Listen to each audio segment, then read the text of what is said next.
안녕하세요, 배터리 회원 여러분. 요즘 휴대전화나 태블릿 PC 같은 휴대전자기기를 많이들 사용하고 계신데요. 그만큼 배터리가 일찍 소모되어서 불편함을 겪으신 적 있으실 겁니다. 그런데 최근 간단한 화학 공정을 통해서 무수히 많은 매크로 기구를 포함한 무기질 산화물을 공정해서 충전 속도를 무려 7배나 향상시킬 수 있는 리튬이온 전지가 개발하신 분이 있어서 제가 직접 찾아와 봤는데요. 바로 포항공대 화학공학과 이진우 교수님이십니다. 그럼 교수님을 직접 찾아뵙고 자세한 이야기 나눠보도록 하겠습니다. 네, 안녕하세요. 포항공대 화학공학과 이진우 교수님과 함께하겠습니다. 네, 교수님 반갑습니다. 네, 안녕하세요. 네, 오늘 인터뷰 응해주셔서 정말 감사드립니다. 감사합니다. 네, 첫 번째 질문 드리겠습니다. 현재 교수님께서 하고 계시는 연구에 대해서 간략하게 소개 부탁드리겠습니다. 네, 저희 연구실 같은 경우는 일단 차세대 에너지 저장에 쓸 수 있는 나노 포로스 물질을 만드는 건데요. 기존에 이제 사용하고 있는 전극으로 사용하고 있는 전지 물질 같은 경우는 많은 경우에 입자 사이즈가 상당히 큰 물질을 가지고 사용을 하기 때문에 높은 파워에서 낼 수 있는 그러한 전극으로 만들기 어렵습니다. 그래서 사람들이 나노 입자를 만들려는 연구를 많이 했는데요. 근데 나노 입자의 경우는 또 전극을 만들어도 여러 바인더 같은 걸 써야 돼서 전극 물질로부터 많이 떨어져 나오는 경우도 있고 여러 가지 단점을 가지고 있습니다. 그래서 이런 두 가지를 보완을 하기 위해서 저희 연구실에서는 2차 전지나 슈퍼컴패스터에 들어갈 수 있는 전극 물질을 나노 다공성 형태로 만들고 있습니다. 이렇게 만들게 되면은 큰 입자 형태로 되어 있으면서 기공이 많이 뚫려져 있기 때문에 그런 것들이 전해질이나 어떤 이온들이 많이 빨리 움직일 수 있어 가지고 높은 파워를 낼 수 있고 또 에너지를 많이 저장할 수 있는 그러한 전극 물질을 만들 수 있게 됩니다. 그래서 그러한 전지 전극 물질에 쓸 수 있는 다양한 물질을 나노 다공성 형태로 만드는 연구를 수행을 하고 있습니다. 그래서 나노 다공성 소재는 다양한 분야에 쓰일 수 있는데요. 그래서 아마 저희 연구진 같은 경우는 나노 도공성 소재를 다양한 방법으로 혹은 다양한 조성으로 만드는 연구를 하는 데 있어서는 거의 세계에서 잘하는 연구진 중에 하나라고 자부할 수 있습니다. 그래서 예를 들어서 포로스 물질, 특히 이제 메조포라는 물질에 대해서 이제 사람들이 생소하게 생각할 수 있는데요. 메조포는 2나노미터에서 50나노미터 사이의 물질을 우리가 메조포라고 얘기를 합니다. 메조포라고 얘기하는데 2나노미터, 50나노 사이의 물질이 중요한 것 중에 하나가 뭐냐면 표면적도 넓으면서 그 다음에 기공이 비교적 크기 때문에 어떤 물질 전달이 비교적 잘 되기 때문에 아주 다양한 분야에 사용이 될 수 있습니다. 그래서 저희가 이제 이번에 논문을 낸 분야 같은 경우는 에너지 저장 장치에 관련된 배터리에 관련된 내용인데요. 에너지 저장뿐만 아니라 어떤 촉매나 혹은 어떤 연료전지, 태양전지의 전극으로도 쓰일 가능성이 상당히 많은 이제 분야입니다. 그래서 저는 이제 그러한 메조포로스 물질을 만드는 연구를 많이 진행을 했고요. 그래서 근데 메조포로스 물질 자체만으로는 또 여러 가지 한계를 가질 수가 있습니다. 그래서 메조포로스 물질에다가 가령 기공이 좀 더 큰 그러한 매크로포로스 물질을 두 개를 결합을 시키게 되면은 어떤 메조포로스 물질이 물론 디퓨전이 좋지만 조금 더 확산이 조금 더 좋은 그러한 전극 물질들이 만들 수 있습니다. 그래서 그러한 물질을 만들게 되면은 어떤 전극뿐만이 아니고 2차 전지 전극뿐만 아니라 우리가 이제 촉매 반응 같은 걸 일으킬 때도 굉장히 확산이 좋아야 우리가 촉매 반응이 굉장히 원활하게 일어납니다. 그래서 에너지 저장 장치나 촉매 이런 여러 가지에 사용될 수 있는 그러한 연구를 진행을 할 수 있습니다. 그래서 저희는 이제 메조포로스 물질뿐만 아니라 메조포와 다른 기공이 포함된 더 큰 기공이 포함된 결합된 형태의 어떤 차세대 다공성 물질을 만들려는 연구를 이제 진행을 해왔습니다. 그래서 이렇게 만드는 물질 같은 경우는 일단 2차 전지의 전극으로 쓰일 경우에나 어떤 슈퍼 컴패스터의 전극에 쓰일 경우에는 이온 같은 것들을 어떤 큰 기공에 이렇게 담아놨다가 그것들이 다시 이런 메조포로스 물질 안으로 서서히 확산이 됨으로써 들어오기 때문에 상당히 기존의 그런 어떤 전극 물질에 대해서 상당히 이온이 빨리 이동을 할 수 있습니다. 이온이 빨리 이동한다는 것은 어떤 파워가 훨씬 더 높아지게 결국에는 된다는 얘기죠. 그래서 저희 연구진 같은 경우는 이런 부분들에 대해서 연구를 계속 많이 진행을 하고 있습니다. 예. 금방 말씀하신 부분이 바로 충전 속도를 7배 좀 빨리 할 수 있는 그런 리튬이온 전지를 이런 소재를 말씀을 해주신 것 같은데요. 네, 맞습니다. 네, 그 리튬이온 전지가 개발이 되어서 정말 화제가 많이 되고 있습니다. 네. 네, 거기에 대해서 좀 자세하게 이 말씀 부탁드리겠습니다. 네, 기본적으로 충전 속도나 방전 속도, 그러니까 특히 이제 중요한 거는 우리가 전기 자동차나 어떤 휴대폰도 다 마찬가지인데 빠른 시간 내에 충전을 해야 우리가 실생활에서 편하게 사용을 할 수 있는데요. 저희가 이번에 개발을 한 소재 같은 경우는 기공이 두 가지 형태로 뚫려 있는 물질을 개발을 했습니다. 그래서 매크로포어라고, 매크로포어는 50나노미터보다 큰 포어고요. 그다음에 메조포어는 2나노미터하고 50나노미터 사이인데, 그 2나노미터하고 50나노미터 사이의 포어는 표면적이 넓어서 전지에서 어떤 많은 양의 용량을 저장할 수 있는 도움이 되지만, 50나노미터 정도의 큰 포어가 주변에 있음으로써 전해질을 많이 가두어 둠으로써 전해질이 빨리 들어왔다 나왔다 함으로써 그 기존의 어떤 전지에 사용하고 있는 물질보다 충전 속도가 뭐 어떤 그 용량에 따라 다르긴 하지만 일반적으로 한 5배에서 7배 이상 빠른 그러한 소재를 개발을 하였습니다. 예. 다공성 소재를 만드는 방법을 한번 생각을 해보면, 다른 연구진들 같은 경우는 전 세계에서 이러한 연구들을 하는 그룹이 있긴 한데, 다른 연구진들 같은 경우는 굉장히 복잡한 방법을 거쳐서 만듭니다. 가령 많이 들어보셨을지 모르겠는데, 메조포러스 실리카라는 물질이 있습니다. 그 실리카라는 물질을 만들 때도 우리가 어떤 유기물을 이용해서 실리카를 만듭니다. 유기물을 하고 무기물의 컴파짓을 만들고 다시 유기물을 제거해서 포러스 실리카를 만듭니다. 그리고 또 그 실리카를 만든 거를 이용해서 다시 어떤 메조포러스, 지금 전 본 논문에 소개한 것처럼 TiO2 혹은 다른 메탈 옥사이드를 만들게 됩니다. 저희도 물론 이런 테크닉을 가지고 있지만, 이러한 방법으로 만드는 경우에는 너무 복잡한 과정을 거쳐야 되기 때문에 너무 큰 단점을 가지고 있습니다. 단지 메조포어를 만들 때도 이렇고요. 그 다음에 매크로포어와 메조포어를 같이 만들 경우에는 아까 말씀드렸던 것처럼 확산이 좋은 장점을 가지고 있는데요. 그런 걸 만들 때도 매크로포어를 먼저 만들고, 그 다음에 매크로포어를 위한 물질을 먼저 만들고, 또 메조포어를 위한 어떤 주형 같은 것들을 안에다 집어넣고, 그 다음에 또 만드는 방식으로 만들기 때문에 굉장히 복잡하고, 그 다음에 돈도 많이 드는 그런 공정을 가지고 연구를 하고 있습니다. 그래서 저희도 사실은 그러한 연구들을 진행을 계속 해왔는데요. 근본에는 이제 이러한 것들을 좀 더 간단하게 만들어 보자. 그래서 더 실용화에 가까보게 해보자 하기 위해서 2차 전지 전극 물질 중에 이제 타이타늄 다이옥사이드가 안정한 전극 물질로서 상당히 많이 잘 알려져 있습니다. 그래서 이 타이타늄 다이옥사이드를 조금 더 다공성 소재로서 좀 엔지니어링을 잘해보자 라는 이제 목적을 가지고 저희가 연구를 진행을 했고요.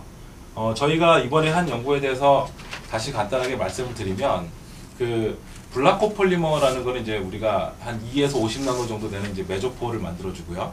그 다음에 이제 레졸이라는 그 아주 고분자 물질이 있는데, 레졸이라는 고분자 물질은 굉장히 쉽게 만들어지는 겁니다. 그래서 두 개를 전부 섞은 다음에 어떤 용액에 넣어서 돌려준 다음에, 그 다음에 타이타늄 그 전구체를 안에다 집어넣어 가지고 다시 돌린 다음에 그냥 용매를 날리기가 되면은, 레졸은 매크로포어를 위한 어떤 주형으로 사용이 되고, 그 블라코폴리머는 메조포어를 만들어주게 됩니다. 그래서 굉장히 아주 간단한 방법으로 우리가 그 메조포어와 매크로포어를 가진 TiO2를 만들 수 있고, 이렇게 용액상으로 그냥 쉽게 그냥 날려서 만드는 형태이기 때문에, 우리가 예를 들어서 어떤 종이 위에다가 어떤 전극 형태가 페이퍼 형태, 예를 들어서 우리가 플렉서블한 전지를 만들고 싶다. 그럼 플렉서블한 전지를 만들려면은 우리가 그 플렉서블한 전극 위에다가 아주 코팅을 예쁘게 잘해야 됩니다. 그 플렉서블한 전극을 이렇게 용액에다가 이렇게 담갔다가 쫙 빼서 그냥 말리기만 하게 되면은, 말리고 열처리를 조금만 하게 되면은 우리가 원하는 형태의 그 매크로포러스하고 메조포어가 같이 공존하게 되는 그러한 전극 물질이 만들어지게 됩니다. 그래서 이런 물질 같은 경우는 충전 속도가 이제 기존 전극, 기존 그냥 TiO2 어떤 그 벌크 물질에 비해서 대부분의 어떤 그 차징을 할 수 있는 속도 내에서 한 5배에서 7배 정도 되는 그러한 어떤 빠른 속도 특성을 보였습니다. 그래서 굉장히 간단하게 만들어짐에도 불구하고 굉장히 높은 파워를 낼 수 있는 그러한 전극 물질이고요. 또 타이타늄 옥사이드 자체가 좀 안정한 물질이기 때문에 전극 성능으로서 상당히 이제 안정한 그런 물질이라고 생각을 할 수가 있습니다. 그래서 안정한 전극을 만드는 게 전지에서는 이제 상당히 중요한 이슈 중에 하나입니다. 예를 들어서 노트북도 그렇고 전기자동차도 그렇고 안정한 전극이 있어야만 결국에는 그것들이 이제 잘 오랫동안 쓸 수 있고, 결국에는 사람 목숨하고도 관련된 일이기 때문에요. 그래서 안정한 전극을 만드는 것이 중요하고, 그 다음에 아까 말씀드렸던 것처럼 원하는 어떠한 물질에다가도 우리가 이제 이런 전극 물질을 아주 쉽게 코팅할 수 있다는 장점을 가지고 있습니다. 비교적 간단한 공정을 통해서 이런 전지를 만들어낸다고 하는데요. 어떻게 구체적으로 얼마나 쉬운 방법인지 그 공정에 대해서도 한번 소개를 부탁드리겠습니다. 네, 그래서 지금 그 말씀하신 것처럼 그러니까 이런 물질을 비교적 간단한 방법으로 만드는 게 중요합니다. 저는 아시는 것처럼 그 화학과에 있는 것이 아니고 화학공학과에 있기 때문에 어떠한 물질을 만들 때 그런 기초적인 그런 어떤 현상도 중요하게 생각하지만 어떠한 물질을 만들 때 이게 상용화에 가깝게 만들어질 수 있을까라는 항상 학생들과 염두에 두고 만들고 있습니다. 연구원들과. 그래서 이제 기존에도 이런 큰 포와 50나노 이상의 포와 작은 포가 같이 혼재하는 형태의 물질을 만들 경우도 있는데요. 그런 만드는 방법들이 먼저 큰 포를 위한 주형을 먼저 만들고 또 작은 포를 위한 주형을 먼저 만들고 큰 포를 위한 주형 먼저 이렇게 주형을 먼저 어떤 전철을 통해서 이렇게 주형을 먼저 쌓은 다음에 작은 포를 위한 주형을 주변에 집어넣고 그러고 나서 이제 포러스 다공성 소재를 만드는 그러한 복잡한 방법을 거칩니다. 그래서 각용제도 있고 실제로 만드는 과정이 너무 복잡하고 그 다음에 우리가 전극을 만들려면은 어떤 특정한 표면 위에다가 전극 위에다가 우리가 전극 물질을 올려놔야 되는데 그렇게 만드는 것이 거의 어렵습니다. 근데 저희가 이번에 개발을 한 경우는 그 작은 포를 만드는 그런 어떤 블라코폴리머라는 것에다가 어떤 그 레졸이라는 고분자를 같이 집어넣게 되고 혼재를 하고 그냥 말 그대로 그냥 용액에다 그냥 섞은 다음에 그냥 용매를 날리고 열처를 하게 되면 저희가 원하는 형태의 물질이 나오기 때문에 앞으로 어떠한 그 전극 물질 위에다가 우리가 만들고 하지 않은 그런 어떤 포스 물질을 올려서 만들 수 있기 때문에 그 다양한 에너지 저장 장치에 쓸 수 있는 방법이라고 생각합니다. 예. 근데 충전 속도만큼이나 배터리라고 하면은 저장 능력도 좀 중요한 부분이지 않습니까? 네. 혹시 배터리 저장 능력에도 장점이 좀 있을까요? 네, 굉장히 잘 아시는데요. 그 충전 속도는 결국에는 이제 파워하고 관련이 있는 거고요. 근데 저장 능력은 이제 에너지를 얼마나 많이 담고 있냐가 이제 관련이 있는 거죠. 그래서 오랜 시간 사용을 해야 되기 때문에. 네. 그래서 이제 저희 같은 나노 물질로 만들게 되면 기본적으로 그 표면적이 넓어지기 때문에 기존의 어떤 그 입자 사이즈가 큰 물질에 비해서 전반적으로 저장 용량이 한 20%에서 한 40% 정도 향상이 되고요.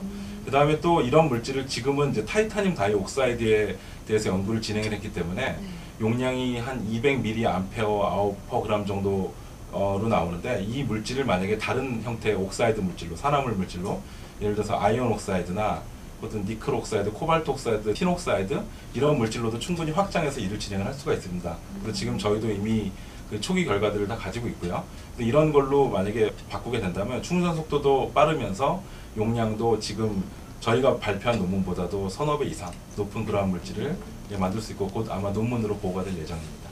배터리의 다공성 물질에 대한 게 국내외의 연구진들이 조금 어느 정도는 되어 있는 걸로 알고 있습니다. 교수님이 개발하신 연구와 비교를 해봤을 때 어떤 장점, 어떤 특징이 있나요? 네, 그래서 다공성 물질을 그러니까 나노 입자에 비해서 어떤 큰 물질의 구멍을 다공성을 뚫어놓은 형태의 전극 물질이 훨씬 더 다양한 그 장점을 가지고 있는데 이 물질에 대해서 연구를 이제 저희 그룹도 오래 전부터 해왔고 그 다음에 다른 연구진들도 연구를 진행을 하고 있습니다. 특히 전 세계적으로도 예를 들어서 영국의 피터 브루스 교수 연구진도 이쪽 부분에 대해서 연구를 많이 했는데요. 근데 국내에서도 연구를 하는 그룹들이 한두 그룹 있는데 저희 그룹만의 그 외국에서 하는 거에 대해서도 더 장점을 말씀드리면 그 어떤 다공성 물질을 만드는 방법은 연질주형법이라는 방법이 있고 경질주형법이라는 방법이 있는데요. 경질주형법은 말 그대로 딱딱한 물질을 주형으로 사용해서 만드는 겁니다. 근데 이제 주로 외국에서 많이 쓰는 방법인데 저도 예전에 많이 연구를 했었고요. 딱딱한 주형을 먼저 만드는데도 상당히 오랜 시간이 걸립니다. 그리고 또 우리가 원하는 물질을 채워넣고 또 나중에 딱딱한 경질 주형을 제거를 해야 되는데 이 제거하는 과정에서 들어가는 물질이 여러분들이 저도 굉장히 싫어하고 많은 사람들이 싫어하는 HF입니다. 그래서 불산에 대한 사고 같은 것도 많이 나오죠. 그래서 실제로 불산을 쓸 경우에는 상용화하는 것들이 쉽지 않은데 그래서 이제 그런 것들은 프로세스도 복잡하고 또 불산이 들어가야 되는 단점을 가지고 있습니다. 근데 저희가 만든 프로세스 같은 경우는 그러한 것들이 전혀 들어가 있지 않고요. 그냥 실험실에서 만든 블라코폴리머랑 그 다음에 레졸이라는 간단한 고분자를 집어넣고 그냥 열처리만 하면 되기 때문에 이러한 프로세스는 훨씬 더 그 간단한 방법으로 만들어지고 또 독성 있는 물질이 사용되지 않기 때문에 훨씬 더 유리하다고 생각이 됩니다. 교수님께서 다양한 연구를 진행을 하고 계신데요. 앞으로 향후 계획 연구가 있으신지 궁금합니다. 소개 한번 해주시죠.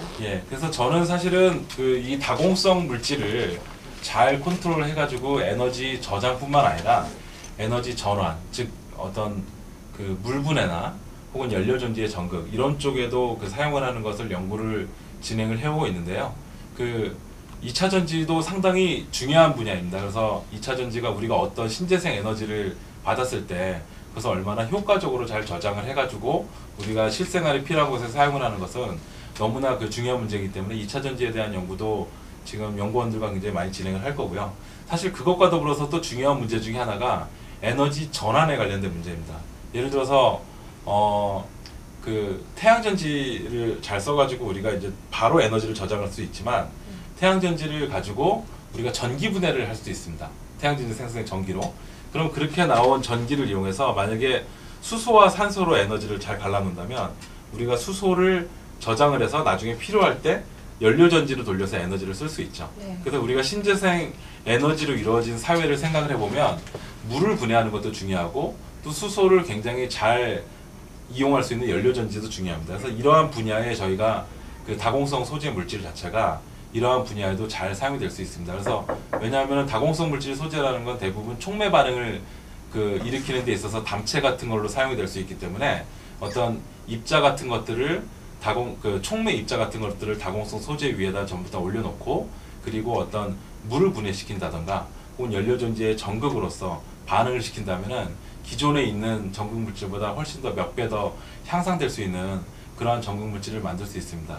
근데 이제 연료전지 분야 같은 경우는 아까도 잠깐 말씀드렸는데 연료전지 분야 같은 경우는 아마 최근에 많은 연구진들이 연구를 많이 하고 있지는 못했습니다. 그 네. 이유 중에 하나가 이제 어떤 연구비와 관련된 그런 문제도 있었는데요. 그래서 저희 같은 경우는 그래도 이제 연료전지 분야도 이제 꾸준히 한 파트에서 연구를 열심히 해와서 앞으로 이제 신재생 에너지의 두 파트인 다공성 물질을 이용한 2차 전지와 연료전지 두 분야에서 연구를 계속해서 진행을 할 예정입니다. 아, 네.